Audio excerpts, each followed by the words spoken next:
Hello guys, welcome back to our channel. ఎలా ఉన్నారంతా, ఎలా prepare అవుతున్నారు? సో టుడే వీడియోలో ఒక ఇంపార్టెంట్ టాపిక్ అయిన పాలిటీ గురించి అయితే డిస్కస్ చేసుకుందాం. దీంట్లో మోస్ట్ ఇంపార్టెంట్ టాపిక్స్ లిస్ట్ అయితే మీకు ప్రొవైడ్ చేస్తాను. ఒక ప్రశాంతమైన చోటు కూర్చొని ఒక పెన్ను పేపర్ చేసుకొని చక్కగా నోట్ చేసుకోండి. అండ్ యూట్యూబ్లో కానీ మీ దగ్గర ఉన్న బుక్లో కానీ చక్కగా చూసుకొని ఈ టాపిక్స్ వరకు అయితే ప్రిపేర్ అవ్వండి. మనకి టైం అయితే చాలా తక్కువగా ఉంది. అండ్ ఇది నోటిఫికేషన్ టైం కాబట్టి RRB, NTPC, group D, RPF and ఇంకా జేఈ ఇలాంటి పరీక్షల కోసం మోస్ట్ ఇంపార్టెంట్ టాపిక్ అనమాట.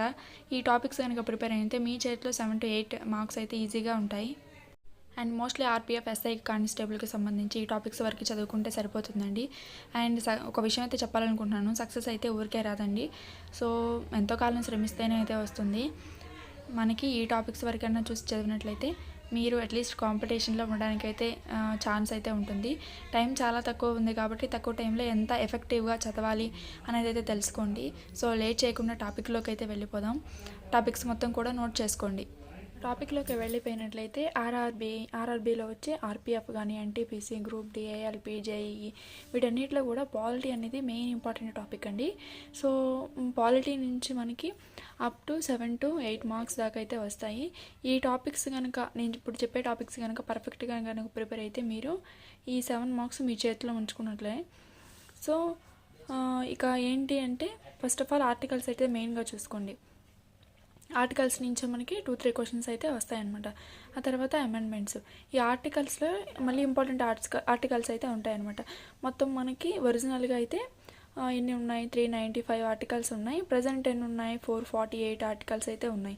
సో ఈ విధంగా ఫస్ట్ ఎన్ని ఉన్నాయి, ఇంకా ఇప్పుడు ఎన్ని ఉన్నాయి, ఇంకా ఇంపార్టెంట్ ఆర్టికల్స్ ఏంటి, అరౌండ్ 200 ఇంపార్టెంట్ ఆర్టికల్స్ కనుక చూసుకుంటే మనకి సరిపోతుంది అనమాట.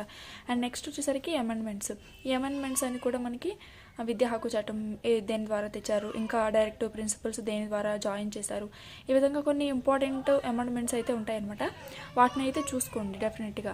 సో అప్ టు 100 అమెండ్మెంట్స్ కనుక చూసుకుంటే మనకి సరిపోతుంది అనమాట. ఇంపార్టెంట్ ఇవన్నీ కూడా యూట్యూబ్లో మనం ఫ్రీగా క్లాసెస్ అయితే మంచి ఒక ఛానల్ని సబ్స్క్రైబ్ చేసుకొని అయితే చూడొచ్చు అనమాట. సో దేంట్లో చూసినా సరే ఇంపార్టెంట్ టాపిక్స్ మనకి ప్రొవైడ్ చేస్తారు. అండ్ నెక్స్ట్ వచ్చేసరికి పార్ట్స్ అనమాట. మనకి 22 పార్ట్స్ అయితే ఉన్నాయి. ఇంకా సబ్ టాపిక్స్ కూడా కలిపి మనకి 25 పార్ట్స్ అయితే ఉంటాయన్నమాట. సో ఈ 22 పార్ట్స్ అనేవి జాగ్రత్తగా అయితే చూసుకోండి. ఏ ఆర్టికల్ దేనికి ఎందుకైతే వస్తాయి అనేది చూసుకోండి. సో మొత్తం పార్ట్స్ కనుక నేర్చుకున్నట్లయితే చాలా తక్కువే ఉంటాయి, ఇంకా తక్కువ టాపిక్లోనే ఉంటాయి. ఇవి కనుక నేర్చుకున్నట్లయితే మనకి అరౌండ్ 1 to 2 మార్క్స్ పడే ఛాన్స్ అయితే ఉంటాయి. ఇంకా తర్వాత వచ్చేసరికి స్కెడ్యూల్స్ అనమాట. ఈ స్కెడ్యూల్స్ అనేవి ఫస్ట్లో 8 అయితే ఉన్నాయండి, తర్వాత 12 అయితే చేశారు. సో ఏ అమెండ్మెంట్స్ ద్వారా ఈ 12 ఈ మిగతా 4 అనేవి యాడ్ చేసినారు. అండ్ ఇంకా మనకి లాంగ్వేజెస్ కానీ, ఇంకా నేషనల్ లాంగ్వేజ్ కానీ ఇవన్నీ కూడా దేంట్లో యాడ్ చేశారు, ఎమర్జెన్సీ ప్రొవిజన్స్ దేని కిందకి వస్తాయి, అండ్ ఎలక్షన్ కమిషన్ దేని కిందకి వస్తుంది, ఈ విధంగా కొన్ని ముఖ్యమైన ఆర్టికల్స్ అండ్ పార్ట్స్ అయితే ఉంటాయి కదా. సో దానిని ఏ స్కెడ్యూల్స్ ద్వారా యాడ్ చేశారనేది ముఖ్యంగా అయితే చూసుకోండి. ఆ తర్వాత ఇంటర్స్టేట్ రిలేషన్స్ కూడా చాలా ఇంపార్టెంట్ ఈ స్కెడ్యూల్స్లో. అండ్ నెక్స్ట్ వచ్చేసరికి interim government as per the 1945 cabinet machine ప్రకారం మనకి ఇంటర్మ్ గవర్నమెంట్ అనేది ఏర్పడింది కదా. అంటే దీంట్లో మొత్తం కూడా వాళ్ళ యొక్క పీపుల్సే ఉంటారన్నమాట, బ్రిటిష్ పీపుల్సే ఉంటారు. అప్పుడు మనకి క్యాబినెట్ గవర్నమెంట్ అనేది ఏర్పడినప్పుడు కొంతమంది మన ఇండియా వాళ్ళు దానికోసం అయితే పనిచేశారనమాట. సో దాంట్లో ఉన్న ఆఫీసర్స్ ఎవరు ఏంటి అనేది అయితే తెలుసుకోండి. అండ్ నెక్స్ట్ వచ్చేసరికి first cabinet of the independent India 1947 అనమాట. అంటే మనకి ఫస్ట్ ఇండిపెండెన్సీ వచ్చినప్పుడు క్యాబినెట్ మిషన్ అనేది ఏర్పడింది, మనకి క్యాబినెట్ అనేది ఏర్పడింది కదా, అంటే మంత్రివర్గం అనమాట. సో దాంట్లో ఏ మంత్రులు దేనికోసం అయితే ఉన్నారు, లైక్ హోమ్ మినిస్టర్ ఎవరు, ముఖ్యమంత్రి ఎవరు, లేదా సలహాలు ఇచ్చేది ఎవరు. సో ఈ విధంగా కొన్ని ముఖ్యమైన ఎంపీస్ అయితే ఉన్నారు, వాళ్ళ గురించి అయితే తెలుసుకోండి. తర్వాత important committees of the constituent assembly and their chairmans అనమాట.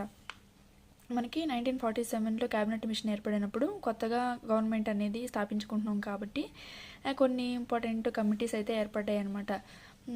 అంటే లైక్ మనకి ఒక్కొక్క దాని మీద ఫండమెంటల్ రైట్స్కి ఎవరు, ఫండమెంటల్ డ్యూటీస్కి ఎవరు, ఏ కమిటీస్ అయితే ఏర్పడ్డాయి ముఖ్యంగా, ఇలాంటి కొన్ని ఇంపార్టెంట్ కమిటీస్ అయితే ఉన్నాయి. సో ఆ కమిటీస్ యొక్క చైర్మన్స్ ఎవరు అనేది అయితే చూసుకోండి. అండ్ నెక్స్ట్ వచ్చేసరికి establishment of the new states అంటే మనకి సర్దార్ వల్లభాయ్ పటేల్ గారు ఉన్నప్పుడు మనకి మొత్తం ఒకటే యూనియన్గా ఉండేదన్నమాట. సో ఆ తర్వాత ప్రాంతాల వారీగా లేదా లాంగ్వేజెస్ పరంగా ఎవరి రాష్ట్రానికి వాళ్ళైతే డివైడ్ చేసుకుంటూ వచ్చారు కదా. సో ఆ విధంగా డివైడ్ చేసిన వాటిలో ఏ స్టేట్ ఎప్పుడు ఏర్పడింది అండ్ అండ్ ఆ స్టేట్ యొక్క దినోత్సవం ఎప్పుడు జరుపుకుంటూ ఉంటారు. సో ఈ విధంగా కొన్ని ఇంపార్టెంట్స్ అయితే ఉంటాయి, వాటి గురించి అయితే తెలుసుకోండి. నెక్స్ట్ వచ్చేసరికి president and presidents of India. Presidents ఏ ఆర్టికల్ కిందకి వస్తారు, అండ్ ఆయన యొక్క పవర్స్ ఏంటి, ఆయన యొక్క డ్యూటీస్ ఏంటి, ఇంకా ఇంపీచ్మెంట్ ఎలా చేస్తారు, ఆయన యొక్క రిజిగ్నేషన్ ఏంటి, ఓత్ ఎవరు చేస్తారు, రిజిగ్నేషన్ ఎవరికి సమర్పిస్తారు, అండ్ ఇంకా ప్రెసిడెంట్స్ ఆఫ్ ఇండియా ఫస్ట్ నుంచి ఇప్పటిదాకా ఎంతమంది ప్రెసిడెంట్స్ ఉన్నారు, ఇంటర్మ్ ప్రెసిడెంట్ ఆఫీసర్స్ ఎవరు ఉన్నారు, ఈ విధంగా కొన్ని అంటే మొత్తం ఇప్పటి వరకు ఉన్న ప్రెసిడెంట్స్ యొక్క లిస్ట్ అనేది చూసుకోండి. అండ్ ఆఫీస్లో ఉన్నప్పుడు ఎవరైనా చనిపోయారా, సో వాళ్ళ టైంలో ఏమన్నా మంచి మంచి స్కీమ్స్ ఏమన్నా తీసుకొని వచ్చారా, ఈ విధంగా ప్రతి ఒక్క ప్రెసిడెంట్ గురించి అయితే ఇంపార్టెంట్ అనమాట. అండ్ నెక్స్ట్ వచ్చేసరికి ఓత్ అండ్ రిజిగ్నేషన్స్. అంటే గవర్నర్ కానీ, మనకి ముఖ్యమంత్రి కానీ, ఐఏఎస్ ఆఫీసర్స్ కానీ, అండ్ ఇంకా అటార్నీ జనరల్ కానీ, కంట్రోలర్ అండ్ ఆడిటర్ జనరల్ కానీ, ఇంకా ప్రెసిడెంట్ కానీ, ఈ విధంగా అన్ని ముఖ్యమైన మనకి పదవుల్లో ఉన్న వాళ్ళ చేత ఓత్ అనేది ఎవరు చేయిస్తారు, ప్రమాణ స్వీకారాలు ఎవరు చేయిస్తారు, అండ్ వాళ్ళ యొక్క రిజిగ్నేషన్స్ అనేవి ఎవరికి సమర్పిస్తారు. సో ఈ విధంగా ఇదైతే మోస్ట్ ఇంపార్టెంట్ టాపిక్ అనమాట. మనకి రైల్వే కానీ, ఎస్ఎస్సి కానీ ప్రతి ఎగ్జామ్లో ఈ టాపిక్ నుంచి క్వశ్చన్స్ అనేవి రిపీట్ చేస్తూనే ఉంటుంది. అండ్ నెక్స్ట్ వచ్చేసరికి vice president and vice presidents of India.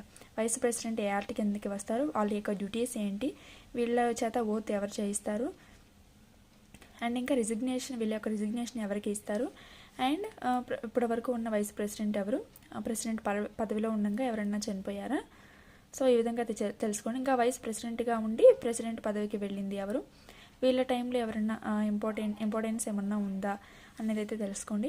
And next వచ్చేసరికి ప్రైమ్ మినిస్టర్స్. ప్రైమ్ మినిస్టర్ ఏ ఆర్టికల్ కిందకి వస్తారో, వాళ్ళ యొక్క డ్యూటీస్ ఏంటి. మనకి ప్రైమ్ మినిస్టర్ అనేది మోస్ట్ ఇంపార్టెంట్ కదా.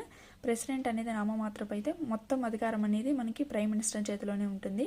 ప్రైమ్ మినిస్టర్ ఏం చెప్తే ప్రెసిడెంట్ అదే చేయాల్సి ఉంటుంది, కాబట్టి ప్రైమ్ మినిస్టర్ అనేది మనకి హెడ్ ఆఫ్ ద యూనియన్ అనమాట. And executive office also. So ఇంకా ప్రైమ్ మినిస్టర్స్ ఆఫ్ ఇండియా ఇప్పటి వరకు ఎంతమంది ప్రైమ్ మినిస్టర్స్ ఉన్నారు, అండ్ వాళ్ళు తెచ్చిన ముఖ్యమైన స్కీమ్స్ ఎవరైనా ఉంటే వాళ్ళ గురించి అయితే డెఫినెట్గా తెలుసుకోండి. ఆ తర్వాత స్పీకర్ అనమాట. లోక్సభకి స్పీకర్ అండ్ డిప్యూటీ స్పీకర్స్ అయితే ఉంటారు. ఫస్ట్ స్పీకర్ ఎవరు, డిప్యూటీ స్పీకర్ ఎవరు, అండ్ ఇంకా లేడీ స్పీకర్స్ ఎవరైనా ఉన్నారా, స్పీకర్ అనే పదవిని ఏ ఆర్టికల్ ద్వారా చేర్చారు, ఇప్పటిదాకా ఉన్న స్పీకర్స్ ఎంతమంది, అండ్ ఇంకా chairman and deputy chairman of Rajya Sabha. రాజ్యసభకి మనకి చైర్మన్ ఉంటారు, డిప్యూటీ చైర్మన్గా ఎవరుంటారు, డిప్యూటీ చైర్మన్గా కూడా రాజ్యసభలోనే చైర్మన్, డిప్యూటీ చైర్మన్ 2 పదవులు అయితే ఉంటాయి. ఈ చైర్మన్గా మనకి వైస్ ప్రెసిడెంట్ అయితే ఉంటారు, అది ఏ ఆర్టికల్ ప్రకారం ఉంటారు, ఇంకా వీళ్ళ యొక్క డ్యూటీస్ ఏంటి అనేది అయితే డెఫినెట్గా తెలుసుకోండి. అండ్ నెక్స్ట్ వచ్చేసరికి representation of Rajya Sabha seats of all states and union territories అనమాట. అంటే ప్రతి ఒక్క రాష్ట్రానికి సంబంధించి రాజ్యసభలో ఎన్ని సీట్స్ ఉంటాయి, ఎన్ని లోక్సభ సీట్స్ ఉంటాయి. సో సారీ, ఇక్కడ కొంచెం మిస్టేక్ అయితే పడింది, ఇది కట్ చేసుకోండి. సో రిప్రజెంటేషన్ ఆఫ్ రాజ్యసభ అంటే ప్రతి ఒక్క స్టేట్ నుంచి రాజ్యసభకి ఎన్ని సీట్స్ ఉంటాయి, యూనియన్ టెరిటరీస్ నుంచి రాజ్యసభకి ఎన్ని సీట్స్ ఉంటాయి, అండ్ తర్వాత లోక్సభలోకి వచ్చేసరికి ప్రతి ఒక్క స్టేట్ నుంచి ఎన్ని సీట్స్ అయితే ఇస్తారు, అండ్ మనకి యూనియన్ టెరిటరీకి సంబంధించి ఎన్ని సీట్స్ లోక్సభకి తీసుకుంటారు. ఈ విధంగా అయితే గుర్తుపెట్టుకోండి. అండ్ నెక్స్ట్ వచ్చేసరికి high courts and judges, high court judges and territorial jurisdiction అనమాట. అంటే ప్రతి ఒక్క హైకోర్టుకి మనం మొత్తం 28 స్టేట్స్ అండ్ 8 యూనియన్ టెరిటరీస్ ఉన్నాయి కదా, వాటికి సంబంధించి హైకోర్ట్స్ అంటే 2-3 రాష్ట్రాలకి సంబంధించి కూడా ఒక హైకోర్టు అలాగైతే నిర్మించాడు. ఇంకా ఒక రాష్ట్రం కిందకే యూనియన్ టెరిటరీస్ కూడా వస్తాయి కదా, ఏ యూనియన్ టెరిటరీ ఏ రాష్ట్రం కింద యొక్క హైకోర్టు కిందకైతే వస్తుంది, ఈ విధంగా అయితే చూసుకోండి. అండ్ వాళ్ళ యొక్క జడ్జెస్ అయితే చూసుకోండి, అవి ఎప్పుడు స్థాపించారు, ఎక్కడ ఉన్నాయి, ఈ విధంగా ఇంపార్టెంట్ టాపిక్ అనమాట, ఇది మిస్ అవ్వకుండా చూసుకోండి. అండ్ నెక్స్ట్ వచ్చేసరికి ఫైనాన్స్ కమిషన్స్ ఆఫ్ ఇండియా. మొత్తం ఫైనాన్స్ కమిషన్స్ ఎన్ని ఉన్నాయి, ఫైనాన్స్ కమిషన్స్ ఆర్థిక కమిషన్స్ అనమాట, ఇవన్నీ కూడా ఆర్థిక మంత్రిత్వ శాఖలు. సో ఈ విధంగా ఫైనాన్స్ కమిషన్స్ అనేవి ఫస్ట్ నుంచి ఇప్పటి వరకు ఎవరెవరు ఉన్నారు, 11th ఫైనాన్స్ కమిషన్ ఎవరు, 14th ఎవరు, 15th ఎవరు, ఈ విధంగా అయితే తెలుసుకోండి. 12 వచ్చేసరికి మనకి రాజగోపాలాచారి, అండ్ నెక్స్ట్ 14th వచ్చేసరికి వైసీ రెడ్డి. ఈ విధంగా కొన్ని ముఖ్యమైన ఫైనాన్స్ కమిషన్స్ అయితే ఉన్నాయి, వాటి గురించి అయితే తెలుసుకోండి. ఇంకా ఫైనాన్స్ కమిషన్స్ మనకి ఏ ఆర్టికల్ కిందకి వస్తుంది, ఇంకేమన్నా ప్రొవిజన్స్ జరిగినాయా, వాళ్ళ టైంలో వచ్చిన ఇంపార్టెంట్ సంస్కరణలు ఏమన్నా ఉన్నాయా, ఈ విధంగా అయితే తెలుసుకోండి. నెక్స్ట్ వచ్చేసరికి chief election commissions of India మనకి ఎలక్షన్ కమిషన్ అనమాట. ఇది ఆర్టికల్ 352 కిందకైతే వస్తుంది. సో ఈ ఎలక్షన్ కమిషన్ మనకి ఎప్పుడు ఏర్పడింది, and first chief election commissioner ఎవరు, ఎప్పుడు స్థాపించారు, ఇప్పటివరకు ఎన్నిసార్లు ఓటింగ్ అయితే జరిగినాయి, ఇప్పుడు ప్రజెంట్ జరుగుతున్నది ఏ చీఫ్ ఎలక్షన్ కమిషనర్, ప్రస్తుతం ఉన్నది ఎవరు, మనకి రాజీవ్ కుమార్ అయితే చీఫ్ ఎలక్షన్ కమిషనర్గా అయితే ప్రజెంట్ అయితే ఉన్నారు. సో ఈ విధంగా కొన్ని కరెంట్ అఫైర్స్తో లింక్ చేసుకుంటూ మనకి జీకేని చదువుకోవడం వల్ల ఎక్కువ శాతం గుర్తుండే ఛాన్స్ అయితే ఉంటుంది. అండ్ నెక్స్ట్ వచ్చేసరికి ఇంపార్టెంట్ బుక్స్ అండ్ పాలిటీ రిలేటెడ్గా ఏమన్నా బుక్స్ ఉంటే అవి మోస్ట్గా చూసుకోండి. అండ్ నెక్స్ట్ వచ్చేసరికి అటార్నీ జనరల్ ఆఫ్ ఇండియా అనమాట. అటార్నీ జనరల్ అంటే మనకి అత్యధిక న్యాయవాది అనమాట ఇండియాలో సంబంధించి.